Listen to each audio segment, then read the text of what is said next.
అది ప్రొడ్యూస్ తర్వాత మళ్ళీ యాక్ట్ చేశాను నేను. ఎవరు మొనగాడు అనే పిక్చరు నేనును మోహన్ అతను ఎవరు తేనె మనసు హీరో కృష్ణను అతను అతను రామ్మోహన్ అతనితో ఎవరు మొనగాడైన పిక్చర్లో కాంతారావు గారు జానకి గారు, అందులో నేను కాంతారావు గారికి చెల్లూరుగా యాక్ట్ చేశాను. వాళ్ళ బ్యానర్లోనే పెద్ద హీరోయిన్ అయిన తర్వాత అది యాక్ట్ చేస్తాను అనుకోండి. అదొకటి. కన్నడం పిక్చర్ యాక్ట్ చేస్తున్నానమ్మా. అంటే బెంగళూరులో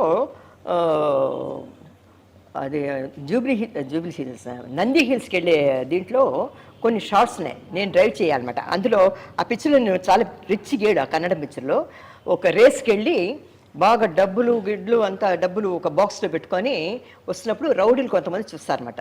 చూసి నా కార్ని ఫాలో అవ్వాలన్నమాట. వాళ్ళు ఫాలో అవుతున్నప్పుడు నేనే డ్రైవ్ చేసుకొని వెళ్ళాలి. అప్పుడు నాకు పెద్ద డ్రైవింగ్ రాదు.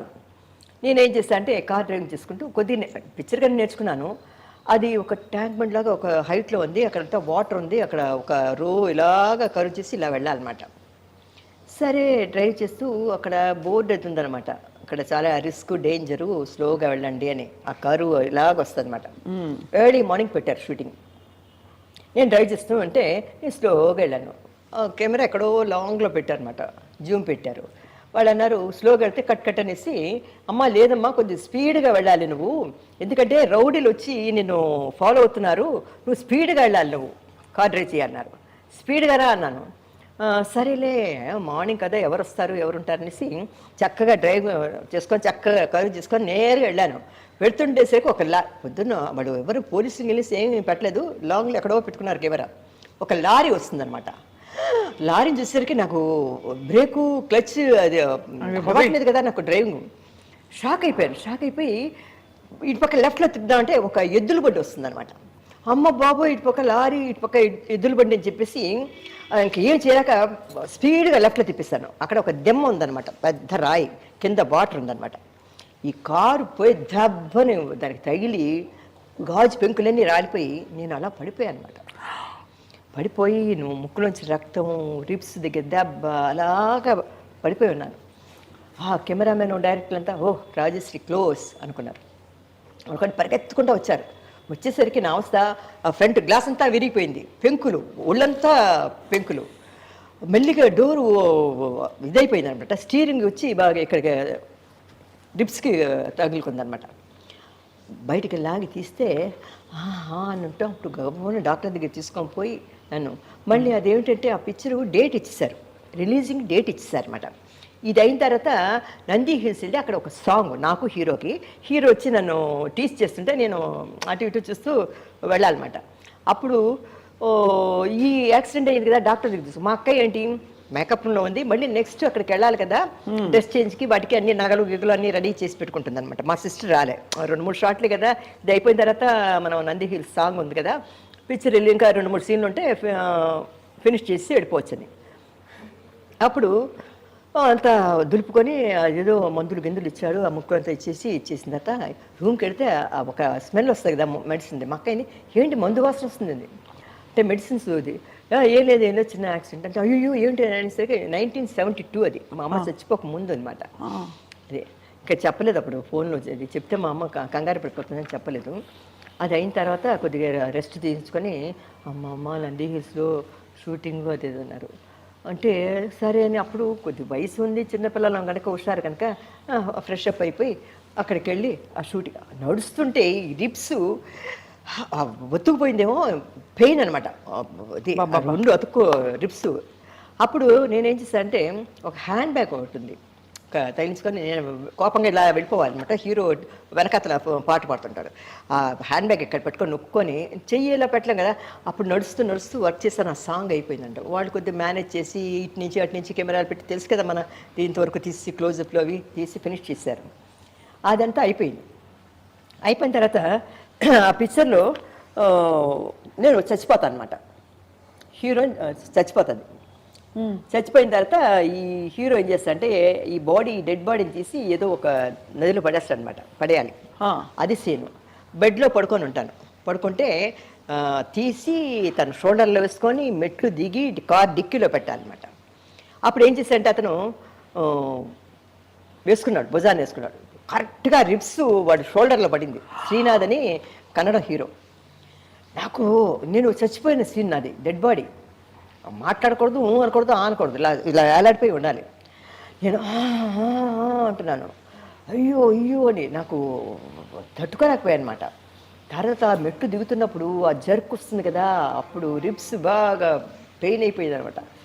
చచ్చిపోయి అమ్మ బాబోయ్ చచ్చిపోయినట్లు యాక్ట్ చేయడం ఎంత కష్టం రా బాబు అనుకొని తాత నన్ను వంచి అడ్డికిలో ఇలా పెడతాడు. పెట్టేసరికి ఇట్లా ఫోల్డ్ చేసేసరికి అప్పుడు ఇక్కడ రిబ్స్ దగ్గర ఇదవుతుంది. అమ్మ బాబోయ్ కదా ఇక్కడ. అవును. ఇప్పటికే నా కొడుకు ఎప్పుడైనా అమ్మ అని కావాలించుకుంటే ఇక్కడ వచ్చేస్తుంది నాకు రిబ్స్. ఆ రిబ్స్ నలిగిపోయి ఉన్నాయన్నమాట. అది ఆ కండ అప్పుడు ఏదో ఫ్రాక్చర్ అయింది అనుకుంటే డాక్టర్ అన్నాడు, అమ్మ రిబ్స్ ఇది కావద్దు, అందులో మధ్యలో కండ ఇది అవుతుంది అన్నారు. తాత బాడీ వేసి తీసుకొని పోయి చాలా కష్టపడినవి ఏమిటంటే మోడర్న్ డేస్ తోటి ఇదొకటి. పాముతో పులుతో చేయటం పెద్ద నాకు సర్వసాధారణం అయిపోయింది. చిలకలు, రామచిలకలు వీటన్నిటితో యాక్ట్ చేస్తాను, చిన్న చిన్న వాటితో వాటి అన్నింటిలో. కానీ యాక్సిడెంట్ అవ్వటం, అదే మోడర్న్ డేస్లో టైఫాయిడ్ వచ్చినప్పుడు ఈ రెండు నాకు చాలా ఏదో గండమనే అనాలి. అదే నాకు 1972-73లో మా మదర్ చనిపోయారు అనమాట.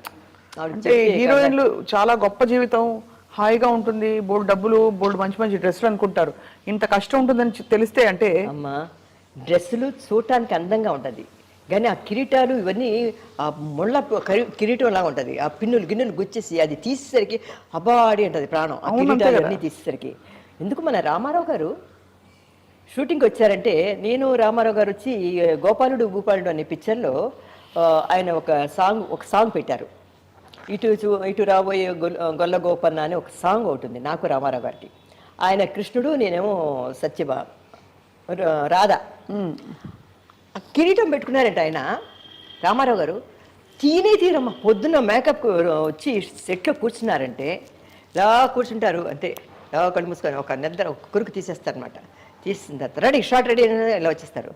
ఆ పెట్టుకున్న కిరీటం రాత్రి ప్యాకప్ అయిందా కూడా తీరాయన.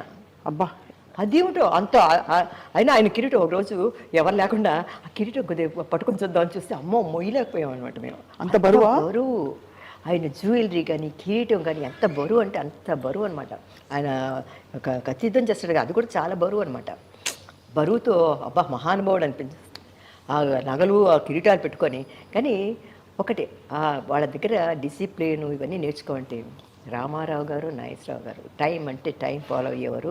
మాకు ఎంత ఫోక్లోర్, మీరు ఇందాక అడిగారు, మీరు ఫోక్లోరు డ్రెస్లో కాస్ట్యూమ్ వేసుకునేటప్పుడు మీకు టైం పట్టేదా అని.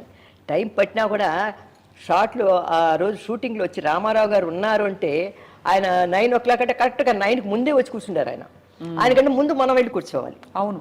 కనుక మేము గబ్బని లేచి మేకప్లు వేసుకొని హెయిర్ డ్రెస్ వచ్చినో లేదో మా అక్కయ్య పిన్నులు పెట్టు అదే ఏదో తైలించుకొని అవి చేసుకొని అంతా అయిపోయి హెయిర్ డ్రెస్ వస్తే అది మటుకు చేయించుకొని వెళ్ళిపోయాం అనమాట.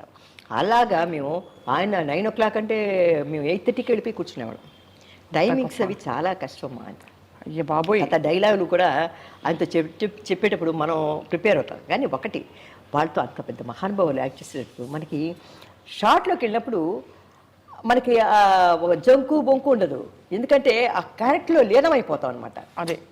అది మనకి ఇది లవ్ సీనో లేకపోతే ఈ సీనో అది ఏమి ఉండదు. నేను చాలా పిక్చర్లో 2-3 పిక్చర్లో నా కోయ భాష మాట్లాడాను. అంటే సోది చెప్తారు కదా, అంటే సోది చెప్తారు ఆ టైపు. తర్వాత కోయ భాష ఇవన్నీ. తర్వాత ఇంకోటి అడవి వీరులని మన మోడర్న్ డేస్ ఇది ఉదయ స్టూడియో వాళ్ళు తీశారన్నమాట ఒక పిక్చర్. అందులో అడవి వీరుల ఏనుగు మీదే ఆనందంలో నేను కాంతారావు గారు అందరూ యాక్ట్ చేస్తాం. తెలుగులో కలర్ పిక్చర్ తీశారు. అడవి 2 కోయ ముక్కలు చెప్పండి అమ్మా. ఇప్పుడు ఎరుక చెప్పుతానమ్మ ఎరుక చెప్పుతాను. అవును, అదే మహామంత్రి తిమ్మరస్లో యాక్ట్ చేస్తాను. అవును, మహామంత్రి తిమ్మరస్లో అది కోయి భాష. తర్వాత కోయి భాష, ఆ భాష, అన్ని భాషలు. తర్వాత మన అప్పలమ్మలు ఉంటారు కదా, అప్పలమ్మ క్యారెక్టర్ కూడా యాక్ట్ చేస్తాను నేను. ఏంటి దొరికితే దొంగలు అనే పిక్చర్లో డ్యూయల్ అనమాట. ఒకటేమో ఎయిర్ హోస్టెస్, ఒకటి వచ్చి అప్పలమ్మ క్యారెక్టర్. అదే ఏందల్లే ఒళ్ళుకో ఏంది బి అని అంటారు కదా, ఓరమ్మి అంటారు, ఒకలాగా మాట్లాడతారు కదా. వైజాగ్ సైడ్ అప్పలమ్మ లాంగ్వేజ్ అది ఒకలా ఉంటుంది. మాకు చేపల వాళ్ళు వస్తారు కదా, కొప్పి పెట్టుకొని అవునవును. ఆ ముక్కు బులాకి ఒకటి పెట్టుకొని వస్తారు. అదంతా ఆ కాలం అంతా బాగుండేది. వెలిగారమ్మా మీరు. అవి స్వీట్ మెమరీస్ అండి, అవన్నీ మర్చిపోలేవు. ఆ పిక్చర్లు చూస్తుంటే ఆ పాత జ్ఞాపకాలన్నీ వస్తుంటాయి అనమాట. హార్డ్ వర్క్ అది. మీరు అనుమతిస్తే మీ ఇంట్లో ఫోటోలు మేము డెఫినెట్గా తీసుకోవాలి. అయ్యో మా తప్పకుండా, కోరిక. తప్పకుండా తీసుకోండి. But thank you so much అమ్మా, ధన్యవాదాలు మీకు, నమస్కారం. మీ సమయం, మీ అమూల్యమైన ఎక్స్పీరియన్సెస్ని అండ్ అంత చిరునవ్వుతో ఇంత ఆలస్యమైనా కూడా మాతో పంచుకున్నందుకు మీకు ధన్యవాదాలు. థ్యాంక్స్, చాలా సంతోషం మిమ్మల్ని అందరినీ చూసే అవకాశం ఈ సందర్భంగా దక్కినందుకు.